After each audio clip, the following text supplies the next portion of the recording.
Muy buenas tardes, les damos nuevamente la bienvenida a otro capítulo de la Cátedra JICA en México, convocado por la Universidad Nacional Autónoma de México, la Coordinación de Humanidades, el Programa Universitario de Estudios sobre Asia y África, la Agencia de Cooperación Internacional del Japón, la Asociación Mexicana de Exbecarios del Japón, AC, y la Agencia Mexicana de Cooperación Internacional para el Desarrollo. El día de hoy vamos a discutir el capítulo 4 de esta cátedra, cuyo título es El crecimiento económico y la gestión al estilo japonés. Para hacerlo, nos acompañan el doctor Hiroyuki Itami, quien es presidente de la Universidad Internacional del Japón. Tiene el doctorado por la Escuela de Graduados de Administración Industrial Carnegie Mellon University de Pittsburgh en 1972, maestría en comercio por la Universidad de Hitotsubashi en 1969. Ha sido también profesor en varias universidades, tanto en Japón como en otros países, como en la Universidad de Stanford, en la Universidad de Ciencias de Tokio, y profesor emérito y decano en la Universidad de Hitotsubashi. Ha recibido numerosos reconocimientos internacionales, como la beca de intercambio Fulbright, premio a la mejor literatura en economía y gestión, el premio a la mejor literatura en economía y gestión, entre otros. Recibió la medalla con la cinta púrpura del gobierno japonés en 2005 por sus logros académicos y el título honoris causa, doctor honoris causa por la Universidad de Economía de Polonia en septiembre de 2010. También con nosotros está la doctora Citlali López, quien es licenciada en Relaciones Internacionales por el ITAM y maestra en Desarrollo Económico por la Universidad de Kobe, Japón. Es exbecaria del Ministerio de Educación de Japón, se ha desarrollado profesionalmente en el sector privado y académico, y su primera experiencia en el sector privado fue en compañía Cosmo SADCB, una comercializadora de productos perecederos especializados en el mercado de Japón. A su regreso a México se integró como gerente de logística y compras para la empresa Bujías NGK de México SADCB, y su última incursión en la empresa japonesa fue del 2013 al 2014 en Nachi Mexicana, filial de Nachi Fujikoshi, en donde fungió como gerente de operaciones en la academia. Se ha desempeñado por 11 años como profesora de cátedra en la Universidad de Anáhuac, México Sur, en el ITEM Campus Santa Fe, en la Universidad Iberoamericana y actualmente en la Universidad de Anáhuac, México Norte, impartiendo asignaturas como Asia, Empresa, Cultura y Negocios en el Mundo, Globalización, Multinacionales y Estrategia y Negocios con Asia-Pacífico. Desde el 2018 es miembro activo de la Asociación Mexicana de Becarios del Japón. También es miembro del Consejo Económico del Pacífico para la Cooperación Capítulo México, PEC por sus siglas en inglés, y ha participado en varios foros relacionados con el comercio internacional, negocios internacionales y equidad de género. Les recordamos que este evento cuenta con traducción simultánea. En el botón inferior derecho de su pantalla van a poder elegir entre el idioma español o japonés. Sin más preámbulos, le voy a dar la palabra al doctor Hiroyuki Itami para que haga su presentación del capítulo 4. Doctor, tiene usted el uso de la palabra. 伊丹 doctor Itami de la Universidad Internacional.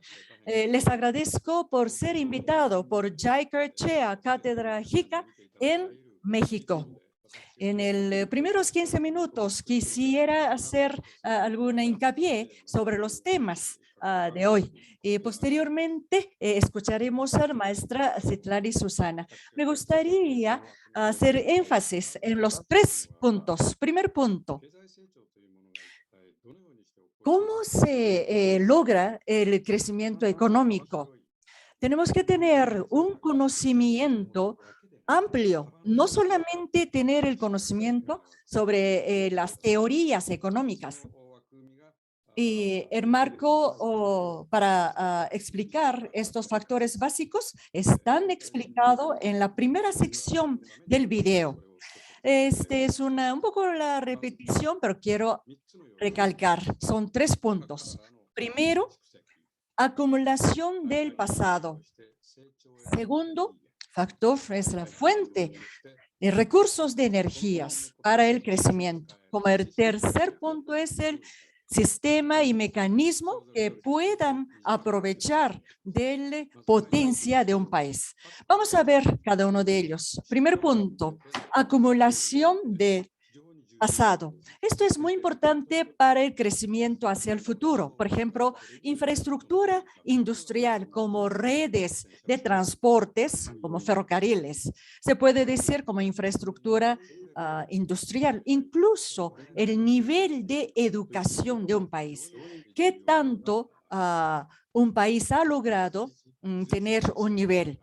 También si existe una acumulación de tecnología en un momento dado. Por ejemplo, para ver el crecimiento económico de posguerra de Japón, estos dos puntos de acumulación, tanto o educación como tecnología, habían sido logrados gracias a la restauración y revolución Meiji, además desde antes del periodo de Edo, cuando los samuráis eran gobernantes. El nivel de educación, sobre todo alfabetismo, era bastante alto, uno de los mejores en aquel entonces del mundo. Esos dos puntos eran importantes. Segundo punto, energía para el crecimiento. Por ejemplo, si existe el capital, el dinero, si hay suficiente población. Pero sobre todo quiero hacer énfasis sobre la energía humana y energía psicológica. El tercer punto, tercer factor, que es este sistema y mecanismos de un país que puedan aprovechar la potencia de un país. Aun cuando exista una potencia, si no existen estos sistemas y mecanismos, no podríamos lograr un crecimiento económico. Por ejemplo, política nacional. En Japón, en la década de los 1960, el programa de duplicar el ingreso del pueblo en general. Todo esto provocó una explosión de energía psicológica del pueblo japonés. El otro punto que es muy importante como el mecanismo es empresas y organizaciones, los factores humanos de esas organizaciones, de las actividades económicas. La actividad de esto, gestión empresarial, podría ser decisivo para lograr un crecimiento económico. Y otro punto que también quiero poner mucha énfasis es lo siguiente. Esto es muy importante para ustedes que están escuchando cátedra en México. Para poder lograr el crecimiento económico mexicano, ¿qué tanto podrían aprovechar el modelo del crecimiento económico japonés o no? Ahí es donde quiero hacer un énfasis. Las prácticas japonesas, ustedes no deben de copiarlas, pero ustedes deberían de aprender el principio. Prácticas de gestión empresarial japonesa está hecha para los japoneses. No podría necesariamente aplicarse. Por ejemplo, un manual de producción que está escrito en japonés y si lo traen a México, pues obviamente no va a servir porque está escrito en japonés, ¿no? Se tiene que interpretar, traducir al español y tomando en cuenta la cultura mexicana. Y algo muy, muy importante es aprender los principios. Los principios son universales. ¿Sí? Por eso no deberían de copiar la superficie generada a partir de los principios. Los principios que son universales sí deberían de aprender para poder realizar las prácticas mexicanas. Y casi al final del video, yo puse una fórmula que la gestión empresarial se puede lograr por principios multiplicados por el entorno. Por ejemplo, después de la Segunda Guerra Mundial, las empresas japonesas utilizaron principios y multiplicando por el entorno en aquel entonces vivían. Y es lo que se necesitaría hacer en México. Para eso deberían de entender exhaustivamente los principios universales. Aunque está en inglés, hay algún tesis que podría ser de utilidad para ustedes. Está en inglés y ya se lo envié. Luego, lo importante es entender el trasfondo de los principios, la racionalidad económica que está atrás de del principio. Yo nombré capitalismo humano. Algunos dicen capitalismo en el que está centralizado el recurso humano. Podría ser así. El capitalismo humano tuvo éxito no porque es afín a la cultura japonesa, no, sino que tuvo éxito porque contaba con la racionalidad económica. Sobre esto, en la sección tercera del video está explicado. Igualmente en la sección cuarta, donde está explicado el capitalismo humano como la realizada en forma de la democracia industrial. La esencia de la democracia industrial es tener una organización donde las personas que están trabajando en el piso de producción tengan oportunidad de pensar y participar, tomar en cuenta sus ideas dentro de la organización. ¿Por qué? Porque hay dos razones. Una, se puede aprovechar en tiempo real la información del piso de producción, que es una eficiencia de información.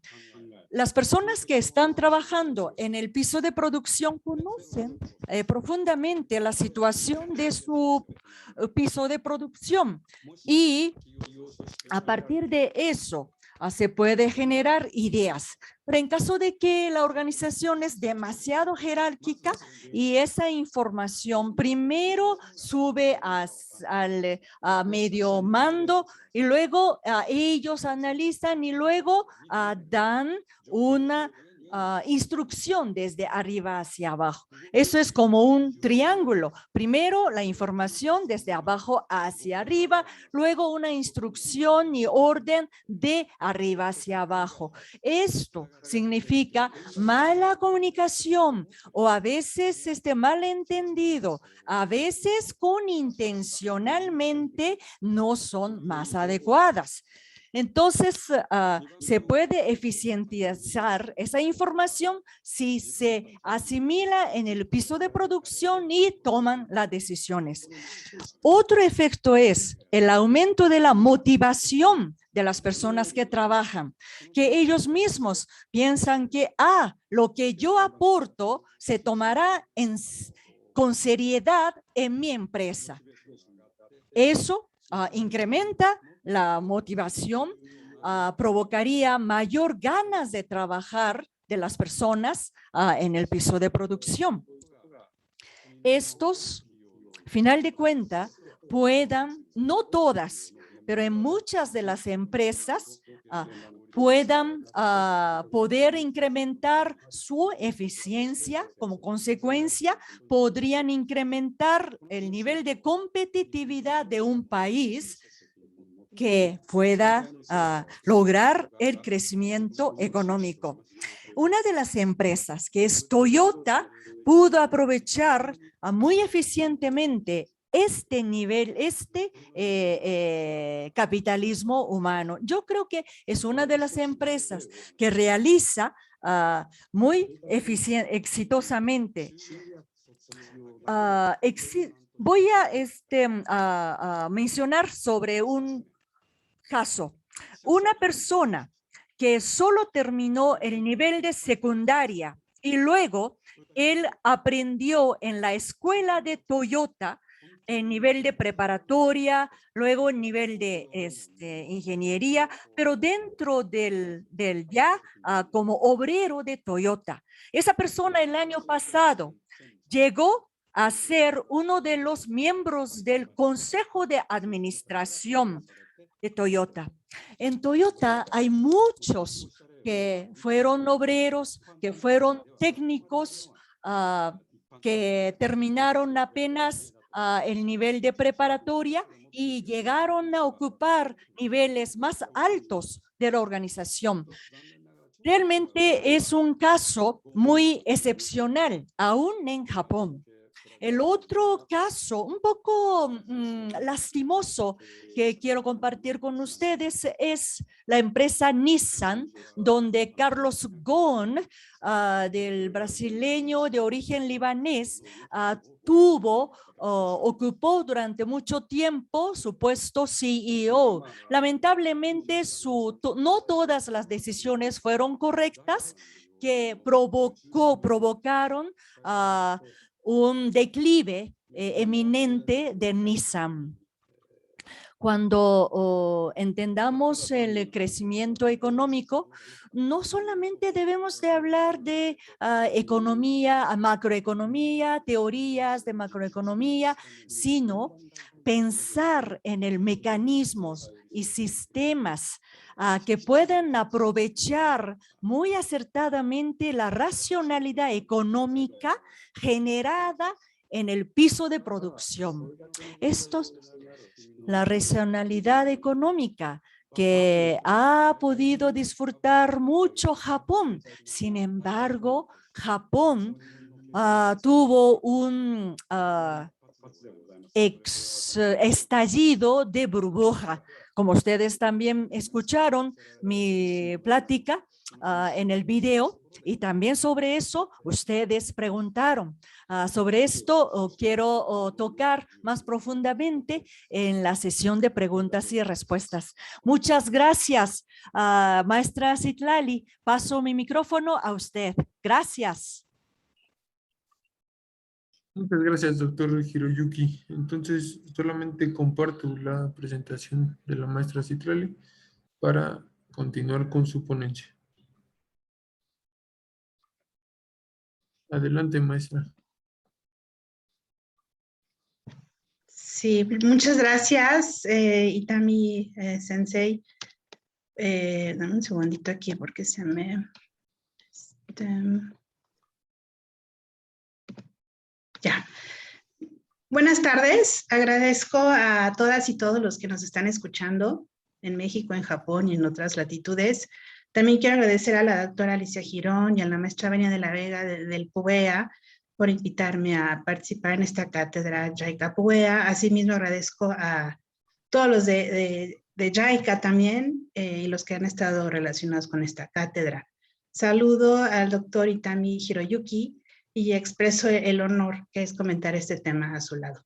Mi participación en este capítulo cuarto del crecimiento económico y el estilo de gestión empresarial japonés tendrá el siguiente orden. Trataré de no repetir lo que ya ha dicho el doctor Itami, pero bueno, voy a hacer énfasis en algunos puntos y contestar las preguntas que nos han hecho. Si pasamos al índice, por favor. Va muy relacionado al video que nos compartió Itami Sensei. Son 6 secciones. La sección 1, que son los factores de crecimiento económico, del que ya hablo una parte en este momento. La sección 2, bases del sistema corporativo japonés y su gestión. La racionalidad económica y el peopleism, la base de sistema para las personas. Unos conceptos adicionales muy importantes en el estilo de gestión empresarial japonés. Sección 4 sobre la democracia industrial. Sección 5 el antecedente histórico, retos y contestando una de las preguntas que nos hicieron, ¿cuál es el compromiso de expansión de las empresas japonesas en México? Junto con la bibliografía. Siguiente, por favor. Bueno, Como hemos visto en otras secciones, en otros capítulos de esta cátedra, ya nos explicaron la evolución de la economía japonesa después de la Segunda Guerra Mundial, bueno, incluso antes de eso, de la restauración Meiji, después de la Segunda Guerra Mundial también, y lo que se conoce como el milagro japonés, que en realidad los anteriores expositores nos platicaron que no es un milagro japonés, no era un milagro, sino pues un desarrollo económico e industrial muy bien dirigido, ¿no? Y bueno, hablando ya sobre los factores de crecimiento económico de Japón, permítame, voy aquí. Como lo explicó Itami Sensei, tiene que ver con tres factores principales: infraestructura y tecnología del pasado, la energía física en forma de capital, como la cantidad de ahorro que lograron los japoneses después de la Segunda Guerra Mundial, y el capital humano, que fue el crecimiento de la base productiva japonesa después de la Segunda Guerra Mundial, y hoy se enfrentan a un problema porque ya su pirámide poblacional está totalmente invertida. Factor número 3, los mecanismos de crecimiento público y privado. El sector público con políticas industriales y la guía del gobierno, siendo el gobierno una guía muy importante, estableciendo industrias estratégicas y de la mano con el empresariado. En el sector privado, principios administrativos que nacieron en Japón y que modelaron su sistema corporativo y que siguen muy vigentes el día de hoy. La doctrina Yoshida fue muy importante y se hizo un énfasis en el crecimiento económico tras la Segunda Guerra Mundial. La siguiente, por favor. Pero todos se preguntan ¿qué es el sistema corporativo japonés y su gestión? El doctor Itami nos lo explica muy bien. Son tres, está basado tiene tres pilares: la firma, que es la empresa; la forma en que se reparten, ahorita vamos a ver qué es lo que se reparte o cómo se comparte; y las relaciones comerciales. Siguiente, por favor. La firma, pues la firma son las empresas, y las empresas nacen para el bien de la sociedad y de sus empleados. Voy a empezar a responder desde aquí una pregunta que nos hicieron de cómo se diferencia el modelo corporativo capitalista japonés de otros sistemas capitalistas. Y tiene mucho que ver con esto, que es que se cuida al empleado, se cuida los intereses de los empleados. Y tiene que ver con la democracia industrial de la que ya platicó el doctor Itami. En el sentido organizacional, los empleados también son dueños de las empresas. Entonces, si está bien los empleados, estará bien la empresa y en su conjunto el país. Siguiente, por favor. La repartición. La repartición de las ganancias y de la remuneración, de la información, de la toma de decisiones es difusa. No se concentra solo en unas cuantas personas, sino que se reparte. De ahí el conocido sistema Ringi de toma de decisiones colectivas, tan conocido para los que hemos estudiado el sistema corporativo japonés. También, si ustedes han trabajado en empresas japonesas o han escuchado, ven este sistema de reporteo. Se reporta, se plasma la información y esta información se comparte con todo, se comparte obviamente con el holding que está en Japón y con todas las subsidiarias. Siguiente, por favor. Las relaciones comerciales. Perdón, así son esas. Una atrás, por favor, maestro. Sí, ok. Aquí la creación de la confianza, la armonía es muy importante para entender el sistema corporativo japonés.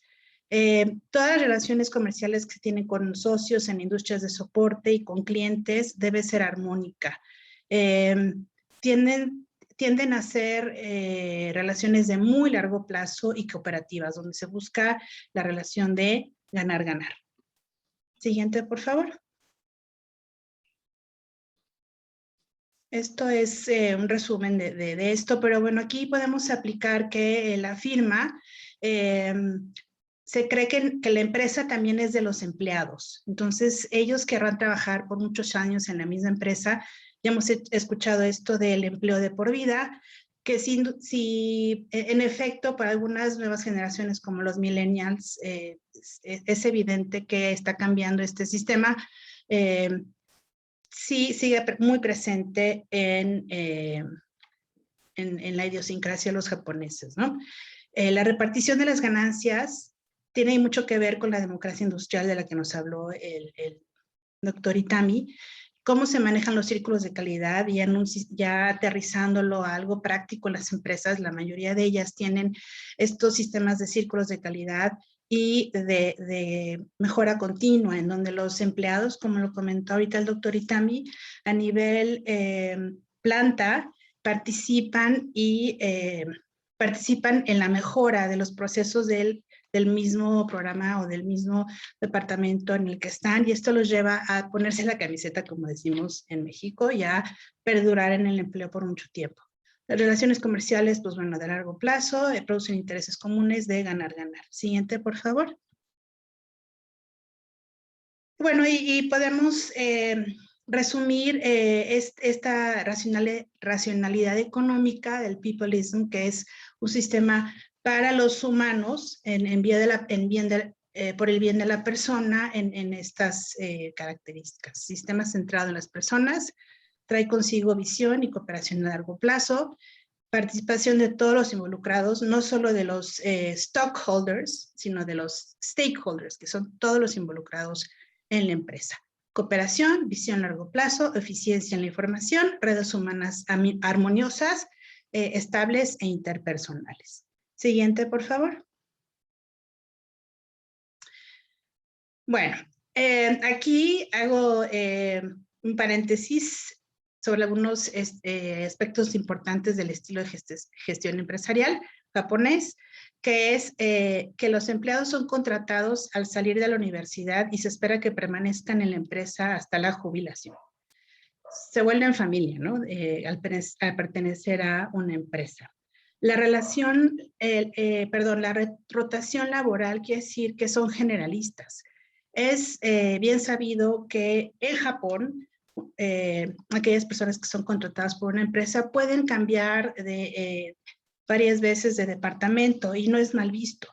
Es con la idea de formar a esa persona y de que sepa bien cómo se llaman pues diferentes actividades en diferentes departamentos. Esto a lo mejor no es muy bien visto en otros países, pero Japón sí se da.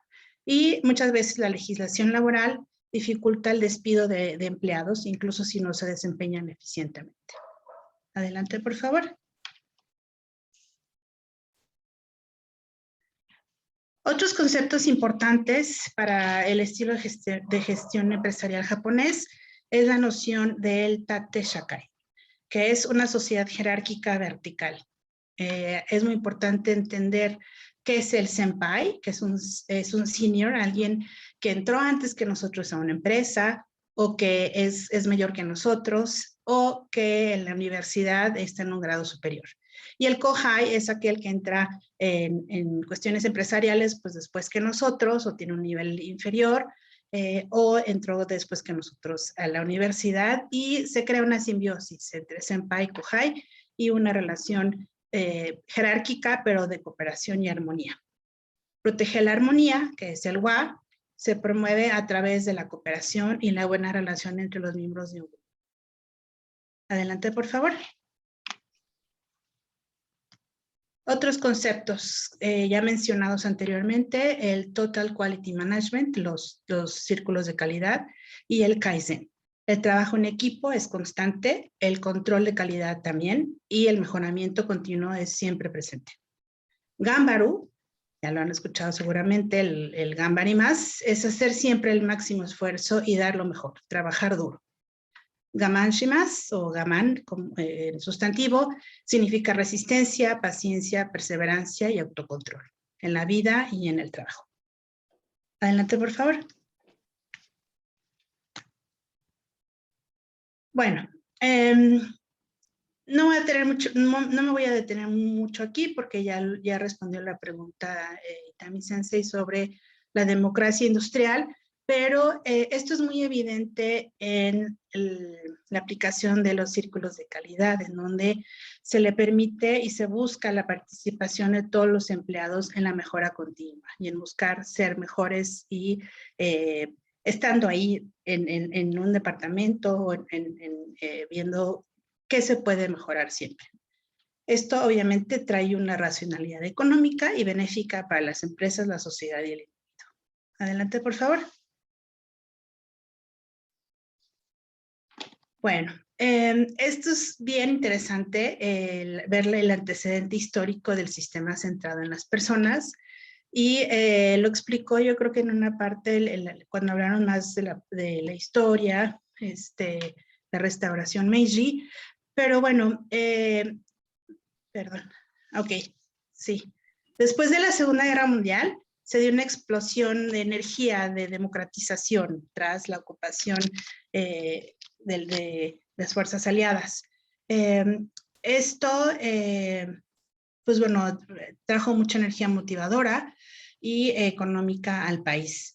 Se intentó desmantelar a los famosos Zaibatsu, que más bien en realidad se fue una transformación hacia los Keiretsus, y desde entonces, desde la restauración Meiji, se le daba importancia a la participación activa de los empleados en las casas mercantiles. Una de las primeras casas mercantiles que se crearon en Japón fue Mitsui, y se les concedían a los empleados tener acciones. Entonces, desde entonces se le dio una gran importancia a la tríada cliente, sociedad y en su conjunto a la sociedad para tener relaciones comerciales cooperativas y sostenibles a largo plazo. Adelante, por favor. Bueno, los retos ante un Japón enfrentado cada vez más o en un ambiente de crisis económicas mundiales e internas también, envejecimiento de la población y un mundo más globalizado, pues obviamente hay grandes retos para el sistema corporativo japonés. Pero me pareció muy acertado el hecho de que sí debe de haber adaptaciones, debe haber ciertas reformas al sistema corporativo, pero no a los principios de los que hemos hablado en las otras diapositivas. Esos no deben de ser abandonados y para nada abandonar el peopleism, que es este sistema basado en las personas, que ha sido muy bien adaptado y muy bien aceptado por los japoneses. Como lo mencionó también el doctor Itami, ha habido adaptaciones muy exitosas, como la empresa multinacional Toyota, que cuenta hoy con una de las estrategias de internacionalización más sofisticadas del mundo. Adelante, por favor, ya casi termino.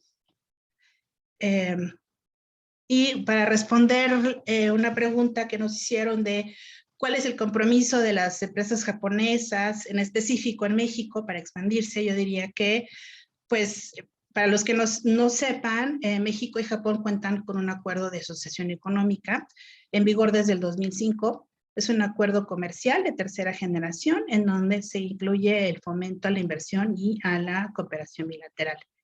Japón es un inversionista clave en México. Hay más de 1,200 empresas ubicadas en nuestro país y el acumulado de inversión extranjera directa del 99 a 2019 sumó en total el 4.6% de la inversión extranjera directa que recibió México. En total ocupa el cuarto lugar en sectores como el automotriz, producción, obviamente industria de productos electrónicos, energía eléctrica, agropecuario, entre otros. Japón es el principal inversionista asiático en México, su quinto socio comercial a nivel global y su segundo socio comercial asiático, el primero pues es China. Muchas gracias. A la siguiente diapositiva es parte de la bibliografía que pueden consultar. Muchas gracias por su atención.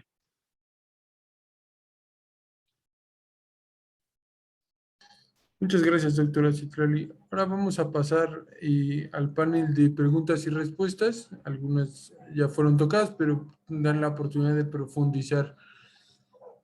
Me voy a dirigir primero a usted, maestra Citlali.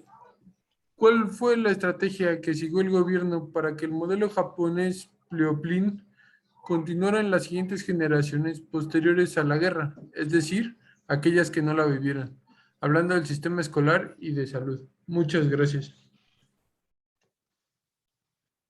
Sí, bueno, el sistema escolar japonés más bien fue muy importante desde la restauración Meiji hasta nuestros días. Y bueno, incluso se escogen, hay ciertas universidades que con mucho prestigio que las empresas buscan reclutar a sus graduados, a las personas que van a entrar a sus empresas de ciertas universidades, pero las empresas siguen formando a estos recién reclutados, ¿no? Yo diría, y como lo comentamos en las presentaciones, este sistema corporativo japonés fue muy bien recibido por la población japonesa. Por eso, pues, ha sido tan exitoso. No sé si responde la pregunta. En el de salud no puedo hablar mucho porque no conozco muy bien el sistema de salud japonés, pero no sé si Tami Sensei podría ampliar.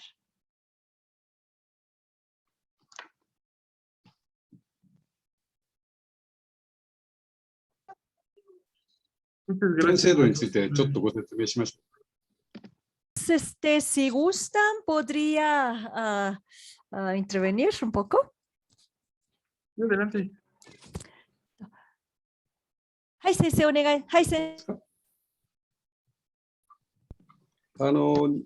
Bien.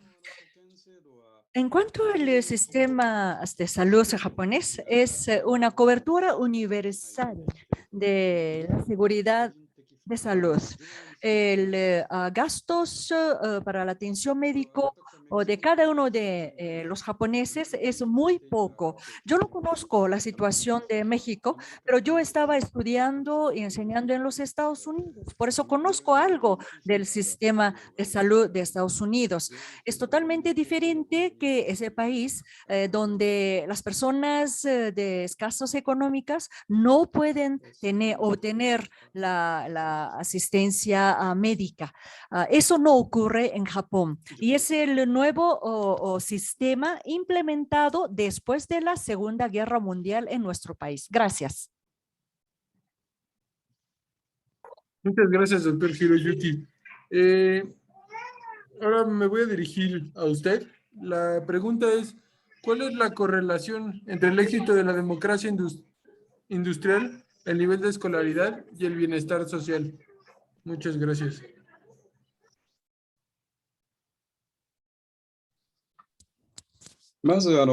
Primeramente, el nivel de educación. De ahí voy a empezar. El éxito, para que tenga el éxito, la democracia industrial, se necesita un nivel de educación escolar de los trabajadores del piso de producción, porque se necesita que ellos entiendan y aprendan. Después de la Segunda Guerra Mundial, yo creo que el nivel de educación escolar de Japón de población general era muy alta, sobre todo de 15 años de edad aproximadamente. Era bastante, pero sin embargo, eso tal vez no es un factor muy fundamental. Yo estaba enseñando en la Universidad Internacional sobre la democracia industrial y contaba de esto un participante de Etiopía empezó a hablar sobre su experiencia de actividades de Kaizen en la planta donde él estaba trabajando en su país y también compartió con nosotros su experiencia, cómo tuvo éxito. La Universidad Internacional cuenta con hasta 80% los estudiantes son extranjeros y solo en inglés se da clases. Yo creo que JICA tiene una generosa oferta de becas para estudiar en mi universidad. Pues para ustedes también, los estudiantes de la UNAM y de otras universidades mexicanas. Entonces, para los estudiantes becarios de diferentes países, ese becario de Etiopía pudo compartir su experiencia sobre Kaizen. Eso fue más convincente para los que escucharon, más que el doctor Itami hablaba. Él en Etiopía no contaba con un alto nivel de educación escolar en general de su pueblo. Por lo tanto, el principio de la racionalidad económica que produjo la democracia industrial pudo llegar al éxito. Por otro lado, el nivel de tecnologías, muchas de las tecnologías fueron importadas después de la Segunda Guerra Mundial de los Estados Unidos. La transferencia de tecnología fue hecha desde los Estados Unidos hacia Japón. Eso fue muy importante, pero después algo muy importante fue cómo cocinaron la tecnología transferida. Es decir, que si Japón y el pueblo japonés tenía que asimilar los conocimientos tecnológicos y después de asimilarlos, luego hacerlo desarrollar y evolucionar. Si no, no se podría lograr un crecimiento económico. En caso de Japón, lograron esas dos cosas. Y eso se debió al alto nivel escolar del pueblo en general de Japón. Un ejemplo simbólico es lo siguiente. La industria electrónica realmente fue el que lideraba al mundo, superó totalmente a la industria electrónica estadounidense. Actualmente estamos muy rezagados comparando con Estados Unidos de IT, porque aquel entonces el número de técnicos e ingenieros electrónicos egresados de universidades eran doble de los ingenieros electrónicos estadounidenses. Por eso ganamos. Actualmente, en aquel entonces, la población japonesa era la mitad de la población estadounidense y había 4 veces más de ingenieros electrónicos en aquel entonces de ingenieros electrónicos estadounidenses. En ese sentido, sí, el nivel de educación escolar del pueblo es muy importante. Y una vez que tenga un país el crecimiento económico y generar riqueza nacional, se puede destinar a mejorar el bienestar social, como es el sistema de salud. Pues si hay algunas preguntas sobre esto, pues estoy abierto a responder, incluso de parte de la maestra Citlali, como ustedes gusten. Gracias. Muchas gracias, doctor Hiroyuki. Maestra Citlali, no sé si gusta agregar algo más. No, totalmente de acuerdo con el maestro Itami sobre que la democracia industrial fue exitosa gracias al nivel de educación y a la alfabetización de todos los japoneses, uno de los países más alfabetizados del mundo. Nada más.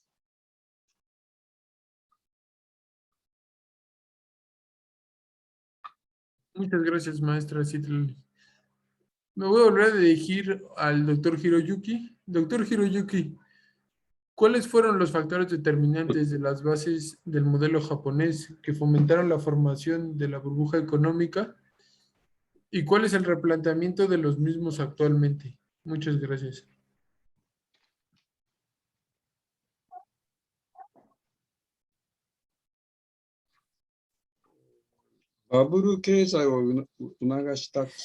Pues, ¿qué será? Plataformas del modelo japonés. No creo que es,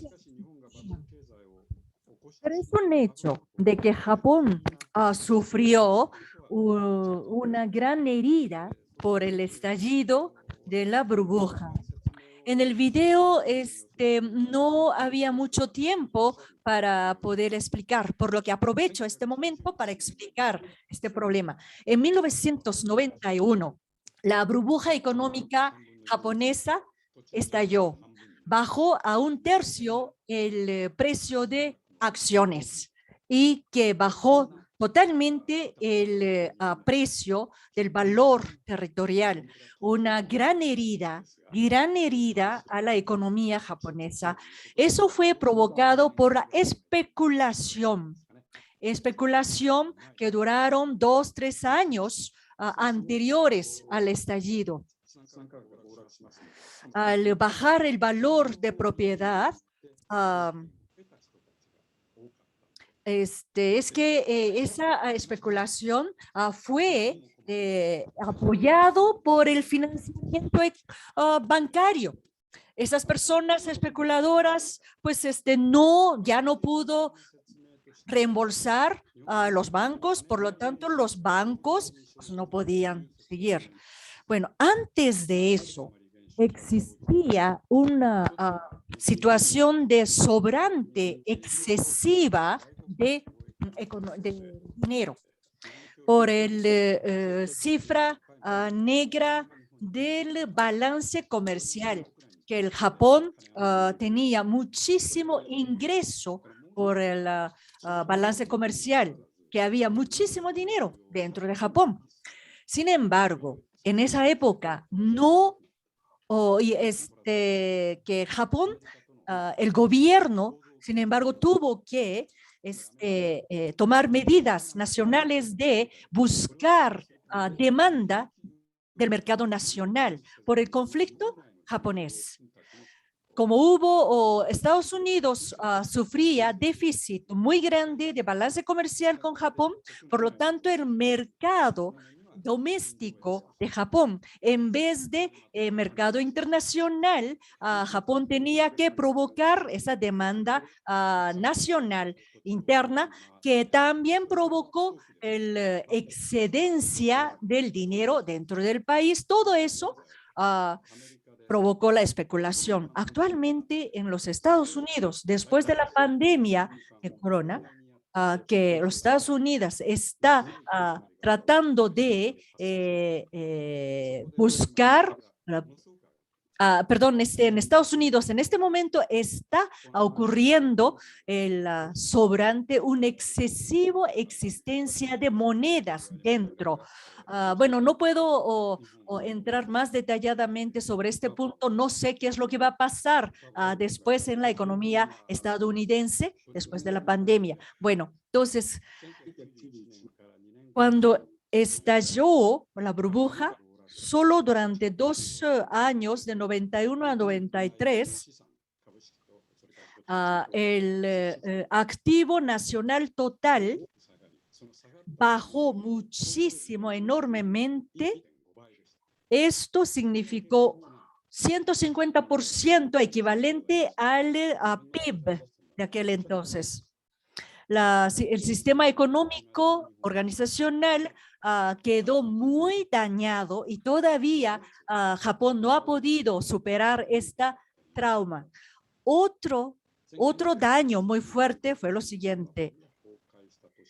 Ese mismo año de 1991 también es el año que ex Unión Soviética colapsó. En otras palabras, el comunismo se colapsó por sí mismo. Se interpretó como la victoria del capitalismo estadounidense, porque había conflicto entre estas dos potencias y Unión Soviética cayó. Por eso se interpretó como el capitalismo estadounidense ganó. Eso también fue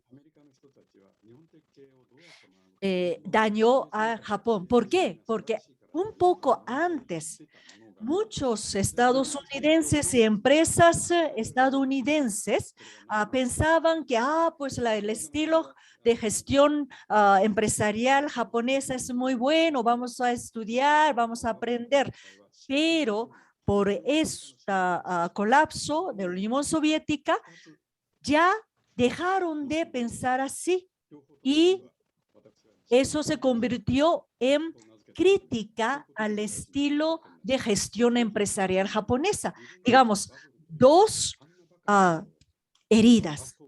Primera, ¿por qué fuimos tan tontos como japoneses de haber provocado un estallido de burbuja? Y segundo, ahora estamos viendo la victoria del capitalismo estadounidense y piensan que nuestra gestión empresarial a lo mejor ya no sirve. Esas dos traumas fueron muy fuertes. Yo, durante mis últimos 30 años, a lo mejor como minoría, pero estoy hablando o estoy tratando de difundir la racionalidad económica del estilo de la gestión económica. Pero, ok, ¿por qué empezaron los japoneses a odiar a sí mismos? Porque fue como que pagaron una factura de ser muy arrogante. Japan is number one, un libro que un profesor de la Universidad de Harvard escribió. Eso, pues, le dio mucho gusto a los japoneses y los japoneses, sin darse cuenta, empezaron a ser arrogantes y ahí donde pensaron que, pues no pasaría nada si hacemos actividades, especulación y todo. Por ese efecto psicológico, hubo mucha especulación. ¿Cómo entonces ocurrió esa especulación? Creo que de hecho hubo dos cosas. Uno, las dudas, las autodudas sobre la gestión empresarial japonesa y pensaban que habría que copiar a las gestiones estadounidenses. Yo siempre decía que no, no, no. Sin embargo, así empezaron a cambiar, pero no completamente, porque hubo dudas también. Entonces, después del estallido de burbuja, los dirigentes de la economía trataron de trasladarse de la gestión japonesa hacia gestión estadounidense, pero con ciertas dudas, digamos, quedó a media. Eso fue peor sistema de gestión para dirigir a las empresas. Otro factor hecho que vimos es el cambio demográfico. Antes de la burbuja hubo 11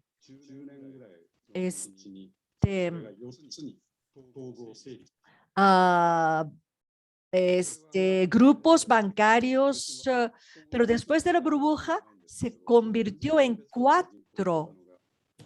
Antes eran diferentes bancos, 11 diferentes bancos, y hubo una competencia libre entre ellos. Y luego se unieron en 4 grupos. Por ejemplo, en ese proceso de fusionamiento, no pudieron realmente unificar diferentes filosofías de peopleism cultivados en cada una de las organizaciones. Entonces, Mizuho Mizuho, que tiene, después de la fusión con otros bancos, no han podido superar algunas dificultades de peopleismo de diferentes características. En los últimos 2 décadas sigue cometiendo errores del sistema de Internet bancario.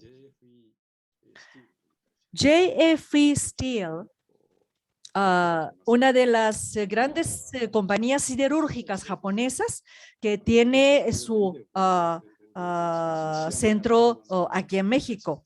Es justamente el escenario que ustedes vieron en el video, en el inicio. Es el Kawasaki Steel Company. Creo que en 2003 JFE se creó a través de diferentes compañías siderúrgicas. Es el caso de éxito de la fusión de diferentes compañías que tenían capitalismo humano. Ahí no hay ningún conflicto de qué empresa originalmente venían X personas o otras personas. ¿Sí? Populism podría generar este tipo de defecto, no defecto, pero una desventaja, como el caso que se vio en la fusión de varios bancos, actualmente representado en el Banco Mizuho. Muchas gracias, sería todo.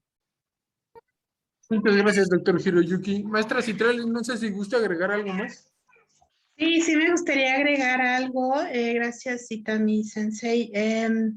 Pues bueno, vemos que los estallidos de las burbujas especulativas, pues ya no nada más son de Japón, sino vemos el estallido de la burbuja en Estados Unidos en el 2008, que generó obviamente una crisis económica mundial y obviamente generado por el sector, el estallido de la burbuja del sector inmobiliario, como lo que pasó en Japón en los 90s.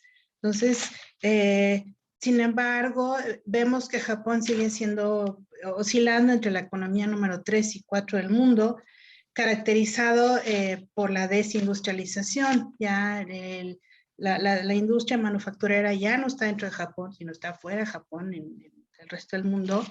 Y pues bueno, me parece muy importante para reactivar la economía de Japón, estas reformas corporativas de las que tanto han hablado varios primeros ministros, pero también muy importante promover la inversión extranjera directa en Japón, que no ha sido fácil, y es uno entre los países del G20. Japón es de los que menos ha recibido inversión extranjera directa por su esquema corporativo, ¿no? La conformación de los keiretsus, que son fascinantes, pero bueno, es un esquema que hay que entenderlo y no ha sido fácil para muchas empresas, dentro de ellas las mexicanas, entrar a invertir en Japón, y lo están necesitando, ¿no? Están necesitando dentro de Japón esa inversión extranjera directa. También veo oportuno mencionar lo importante que es la inserción de las mujeres en la economía. Dentro del Abenomics que lanzó el primer ministro Shinzo Abe después de el tsunami, el terremoto del 2011, pues estaba este eje del Womenomics, donde pues sí se fomentaba una inserción más oportuna de mujeres en niveles gerenciales, pues se podía incrementar el PIB de Japón.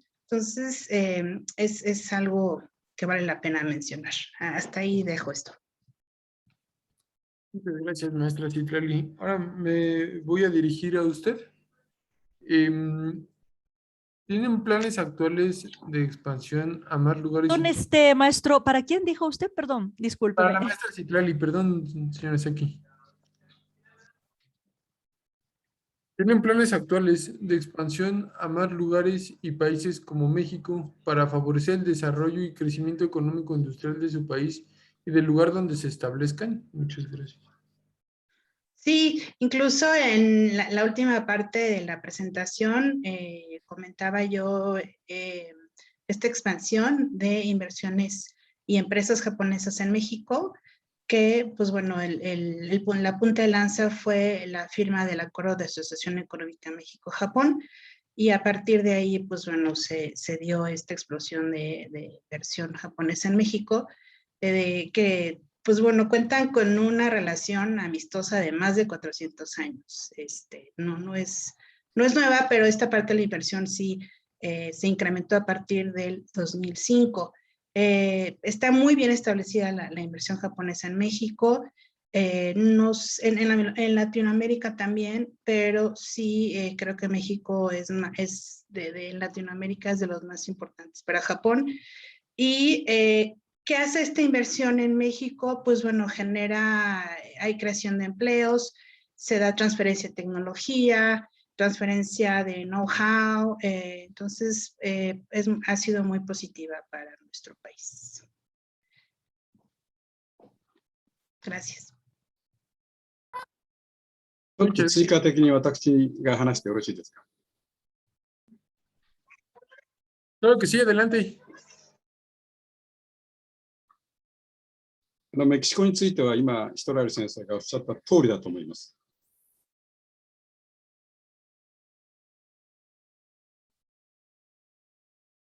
ただ、質問に Es lo que ocurrió en México, tal como dijo la maestra Citlali.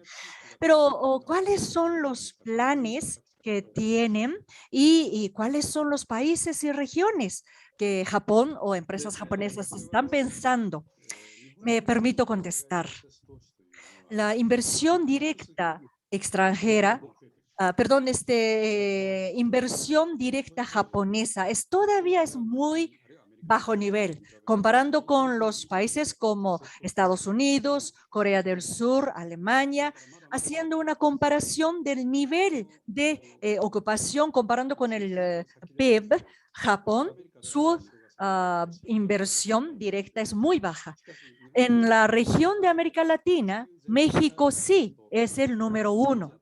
Sin embargo, a nivel mundial, Asia, ¿sí? Los países asiáticos probablemente sería la región tal vez número 1 para la inversión extranjera japonesa. Sin embargo, también quiero agregar que México seguirá siendo un país para recibir inversión extranjera. Gracias, es todo.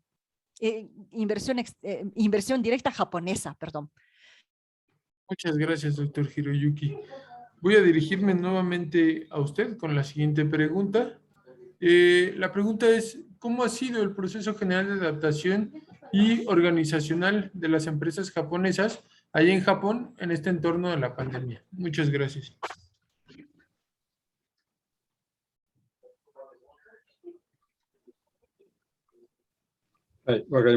Sí, gracias, maestro. Bueno, yo enero de este año publiqué un libro muy urgentemente, que es revitalización de las empresas japonesas. Ante un incidente tan grave, creo que es tan grave como el oil shock. Y en ese libro yo mencioné cómo podrían empresas japonesas enfrentarse, atender a estas, ¿no? Bueno, escribí muchas cosas, pero primero déjenme compartir con ustedes la siguiente información. Es una información comparativa de los datos de Japón, México y los Estados Unidos. El número de contagiosos diarios, acabo de averiguar, un promedio semanal, ¿sí? Diariamente 70,000 personas se contagian. En Japón, 500 personas se contagian. Dígitos, 2 dígitos diferentes. Y en Japón tenemos tercera población de los Estados Unidos. En México, 3,800 personas, 7 veces más se contagian diariamente. Ahora, ¿cuántos se murieron por COVID diariamente? Estados Unidos, 1,300 diariamente. México, 300 personas. En Japón, 17 personas. En otras palabras, Japón es el mejor país que pudo controlar y frenar esta pandemia, comparando con cualquier país en Europa, debido a estos datos. ¿Y por qué? ¿Por qué pudo? Probablemente aportaron las empresas japonesas, también otros factores. Esto es, bueno, se debe a un factor muy básico de la industria japonesa. ¿Cómo Japón pudo frenar tanto el contagio? Se debe a la conciencia del pueblo japonés, no las decisiones o políticas, porque a veces pues no era tan buena la medida nacional, ¿sí? Sí, entonces, one extra acción con detalle, cada uno de ellos se conformó con el reglamento. Por ejemplo, poner cubreboca, y cada uno y todos los japoneses pone un cubreboca, solo un cubreboca, pero cada uno y todos. Es muy diferente en Japón que en los Estados Unidos. Si en Japón, si yo no pongo el cubreboca, en caso de que tenga COVID, podría provocar problema y molestia en otras personas en la sociedad. Japón no es un país como Estados Unidos, donde hubo manifestación de reclamar el derecho de no poner el cubreboca. Entonces, una acción con detalle extra, considerando a los demás y con detalle. Eso es la misma conciencia en las plantas, en los restaurantes, en cualquier lugares públicos. Cada uno y todos los empleados, por su propia conciencia, cumplieron estas cosas, que es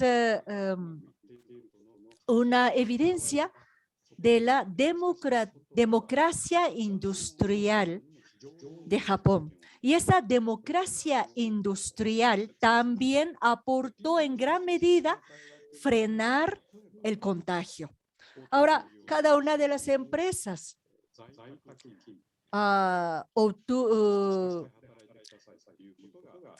aportó unilateralmente, tomaron las decisiones de permitir home office a sus empleados. Actualmente, todavía hoy en día, 50% de los empleados están trabajando en su casa. Y otro factor es en la industria de restaurantes, alimentos y bebidas, ¿no? Como restaurantes. Ellos se hicieron pues en cuarentena. El gobierno sacó una solicitud, no obligación, sino solicitud a la industria de alimentos y bebidas de que por favor no sirvan alcohol, no antes de tal hora, no después de tal hora, que sin castigo, sin obligación, pero la industria pensando en otras y sus prójimos, voluntariamente aceptaron esa recomendación de gobierno. Que, claro, había excepciones. Había restaurantes o bares que no siempre aceptaron esa recomendación gubernamental, ¿no? Pero no se difundió, no se proliferó. Si hay algunas preguntas relacionadas, estoy abierta a contestar. Gracias. Muchas gracias, doctor Hiroyuki. Maestra Citrali, no sé si guste agregar algo más. Sí, está agregando a lo que el Itami Sensei comentó sobre cómo se manejó la pandemia en Japón.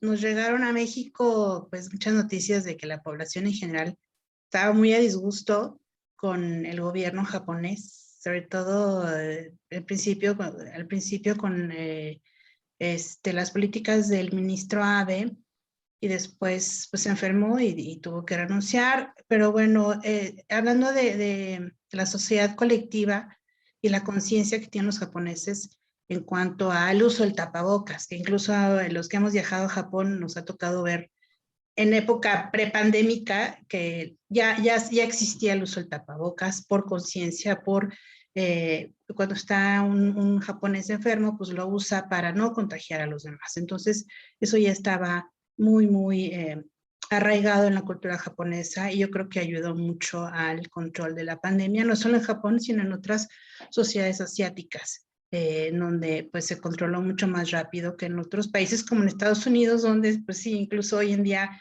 en las escuelas hay guerras campales de los papás para ver quién está a favor del uso del tapabocas y quién no.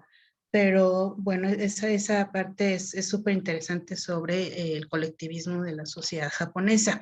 Y sobre los retos a los que se han enfrentado las empresas japonesas ante el COVID, yo podría agregar el trabajo a distancia. Creo que sí ha sido un reto para las empresas japonesas porque no estaban muy acostumbradas a que sus empleados hicieran home office, ¿no? El hecho de estar ahí hasta que se fuera el director o el de mayor jerarquía, pues yo creo que ha sido un reto.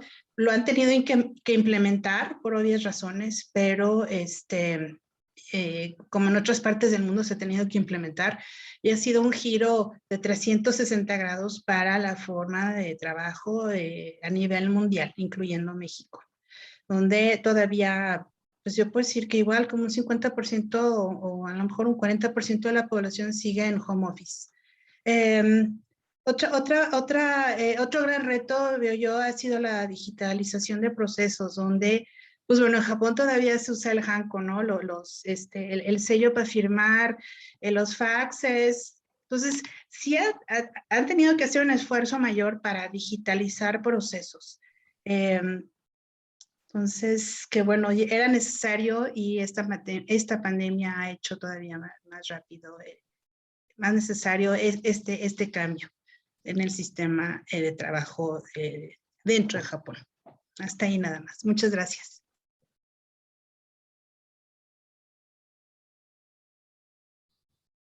Muchas gracias, maestra Citlali. 今のことを受けて、ちょっと追加。 Nuevamente me voy a dirigir Discúlpeme, maestro, ¿podría yo agregar algo? Claro que sí, adelante. Hablando del... Gracias.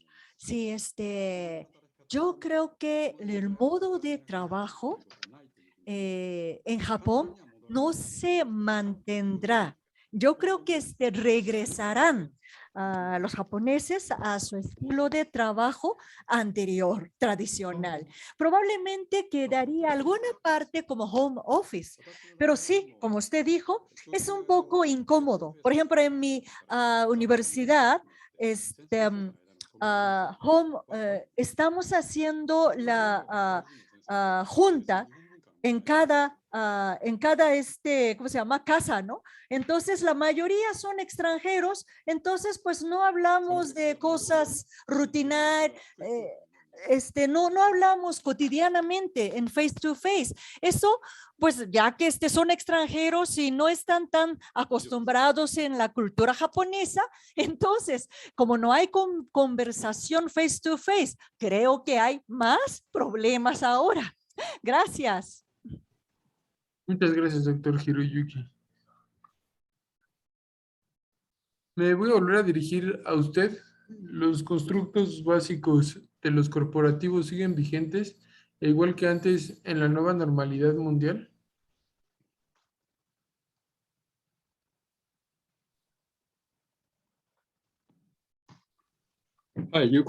Sí, sí, yo creo que son vigentes. Primeramente, new normal, normalidad nueva, yo no creo que sea permanente hacia el futuro muy lejos. Yo creo que una vez que se recupere y controle perfectamente bien esta pandemia, la mayoría de las regiones del mundo regresarían a su estado normal anterior. Entonces, si exista algún cambio, Como dijo ya maestra Citlali, la digitalización. Creo que en este momento muchos japoneses se dan cuenta del rezago grande que vemos esa digitalización. Entonces, a 5 años, a 10 años, podría haber mayor desarrollo en el proceso de digitalización. Y el otro punto es el envejecimiento de la sociedad japonesa, ¿no? Si continúa esto, va a haber una duda en muchas de las personas, una duda de que cómo se mantendría constructos, ¿no? Por ejemplo, el sistema japonés es que los que tienen mayor antigüedad, los que son más viejos, tienen más ingreso, más promoción. Así se conoce, pero probablemente es un malentendido. Muchas de las empresas japonesas, después de que un empleado que llegue a cumplir 50 años de edad en el sector privado y sector público, ya no va a tener más promoción, ya no va a tener más incremento salarial. Así está diseñado.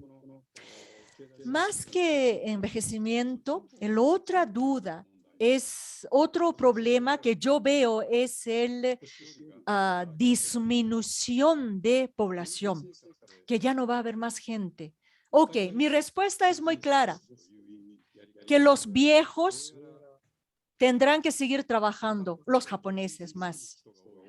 Pues en Japón hay muchos que quieran trabajar y no estarían tan contentos de solo vivir a su gusto, entre comillas, con pensión. Y sin embargo, yo creo que en nuestro país hay muchas personas de la tercera edad desea pasar su tiempo aportando sus conocimientos y trabajando, aun cuando reciba un nivel de sueldo muy bajo, apoyado por pensión. Y no es el maltrato de los viejos, no es un país cruel que explota a los viejos, no, sino que dar oportunidad a la población de tercera edad a trabajar. Claro, hay algunos japoneses de tercera edad que ya no querrá trabajar para nada, sino vivir con pensión y hacer lo que guste. Pero también hay mucha gente que piensa que quiero seguir trabajando como mi pasatiempo, porque eso también me dará mayor estado de salud, etcétera. Entonces, ahí organizaciones empresariales tienen que tener un mecanismo para aprovechar esa fuerza laboral. Gracias. Muchas gracias, doctor Hiroyuki. Maestra Citlali, ¿gusta agregar algo más? Me gustaría hacerle una pregunta un poquito más puntual a Itami Sensei sobre... Ay, dozo. Creo que sí. Sí, sobre esta respuesta, ¿cuáles cree usted, Itami Sensei, que debe ser más específicamente la respuesta al problema del envejecimiento de la población? Por ejemplo, ¿qué sería? Políticas migratorias, mayor inserción de las mujeres. Me gustaría conocer su opinión. Ok, entiendo. Aprovechar la fuerza laboral femenina es un must, es una obligación. Y creo que se difundirá mucho eso. La Universidad Internacional se encuentra ubicada en la prefectura de Niigata, un poco lejos de Tokio. Y ahí en la administración tenemos empleadas, mayormente empleadas femeninas. En nuestra universidad necesitamos a la fuerza laboral femenina y ahí es donde una de las universidades más aprovecha a esta fuerza importante. Hay yo creo que todavía hay algún concepto viejo de ideas viejas. Yo creo que eso, pero no es tan influyente, sino que todavía no tenemos gran masa femenina que han tenido experiencia de ser gerencia, a ocupar puestos gerenciales altos. Por eso, en cuanto al otro punto de inmigración, inmigrantes se aleja de su comunidad original, cultural, etcétera, y llega a una nueva comunidad y cultura. En muchos de los países, que sea Estados Unidos o Europa, en Japón incluso, había muchos conflictos. Yo pienso que en vez de gastar energía en atender esos conflictos culturales, etcétera, mi manera de pensar es incrementar más la creación de fuentes de ¿cómo se llama? Empleo en otros países, en otras regiones. Si una sociedad busca una fuerza laboral barata, a largo plazo es un fracaso. Ese tipo de idea no podría llegar a un éxito.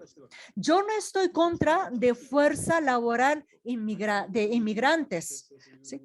Estoy pensando que sería muy bueno tener inmigrantes como fuerza laboral. Sin embargo, mi percepción es que el gobierno japonés y el Japón opte a aceptar en gran cantidad, en forma masiva, la fuerza laboral inmigrantes. Sería todo. Gracias. Muchas gracias, Itami Sensei, muy interesante. Muchas gracias, doctor Hiroyuki. Voy a pasar a formular la última pregunta, de la cual les pediría ser más o menos breves. Esta pregunta es para la maestra Citlali. Maestra Citlali, ¿en qué se diferencia el sistema corporativo japonés del sistema corporativo clásico capitalista? Sí, gracias por la pregunta. Pues en la base del peopleism, es un sistema corporativo con base en los seres humanos, en donde la empresa nace para el bien de la sociedad, del país, y no nada más obviamente para generar dinero, pero no nada más es generar dinero, sino si las empresas están bien, los empleados están bien, en general, pues el país también. Esa sería la principal diferencia con otros esquemas corporativos capitalistas, como comparándolo con el estadounidense, ¿no? Y en el video, Itami Sensei lo comenta, ¿no? Que es uno de los principios básicos de los cuales, aún con los retos actuales que tiene Japón, de globalización, de envejecimiento de la población, de tener que tener estas reformas corporativas, pues no debe de abandonar esta esencia de que el corazón sean las personas y que los empleados se consideren pues también dueños de las empresas. Gracias.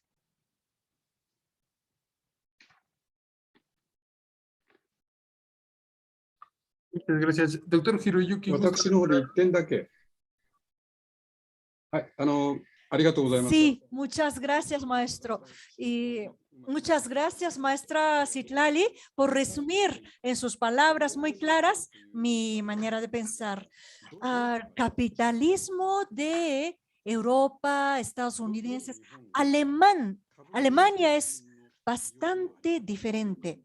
Alemania y Japón son los dos países que se opusieron de crear empresas donde el factor más importante es el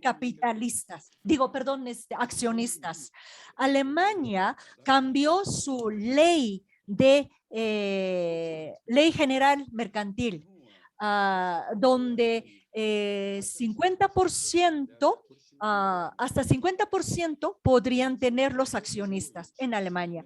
En Japón no ha hecho ningún cambio en la ley general mercantil. Sin embargo, desde el punto de la organización de consejo de administración, casi 50% están representados por la organización ejecutiva, es decir, los empleados. Y esos dos países, como ustedes pueden ver, después de la Segunda Guerra Mundial, son los países que lograron el mayor nivel del crecimiento económico posterior a la Segunda Guerra. Es una evidencia, ¿no? Muchas gracias. Muchas gracias. No me queda más que agradecerle a ambos ponentes por sus tan claras explicaciones de el cuarto capítulo de la Cátedra Jaica e invitar a nuestros asistentes a la emisión del próximo miércoles, la cual es del quinto capítulo, que lleva por nombre el desarrollo educativo en la modernización de Japón. Nos estarán acompañando el lunes el doctor Nobuko Kayashima y la doctora Mariana Arispe.